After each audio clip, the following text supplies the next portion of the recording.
আমার নিশ্চয়ই ধরো বাথরুম ইস্যু বা বাথরুম নিয়ে একটা কোনো বড় একটা কন্ট্রোভার্সিয়াল কথা হয়ে যাবে, সেই মাটা তো আর আমি হতে পারবো না।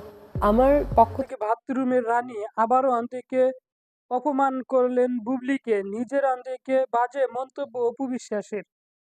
ব্যক্তিগত জীবনে অনেকটাই অন্যদিকে পাটপাটি অন্যদিকে থাকে অপু বিশ্বাস, যার অন্যদিকে কারণ হিসাবে তিনি বলেন অন্যের মতো কারে বাথরুম ইঙ্গিত অন্যদিকে নিজের নামটি যুক্ত করতে চান না তিনি। অপুর অন্যদিকে দাবি, এখন যদি তিনি বাজে কমেন্ট অন্যদিকে যুক্ত হন তাহলে অন্যদিকে পরবর্তীতে সেই অন্যদিকে প্রভাব পুরোপুরিভাবেই ছেলের উপরে পড়বে, যা তিনি কখনো চান না। এখন অন্যদিকে প্রশ্ন হয়েছে, তিনি কি সেখানকার শুধুই নিজের ব্যক্তিগত বর্ণনা দিয়েছেন, নাকি সুযোগে অংশ ব্যবহার অন্যদিকে করে শবনম বুবলিকেই হাসির পাত্রী অন্যদিকে বানিয়েছেন?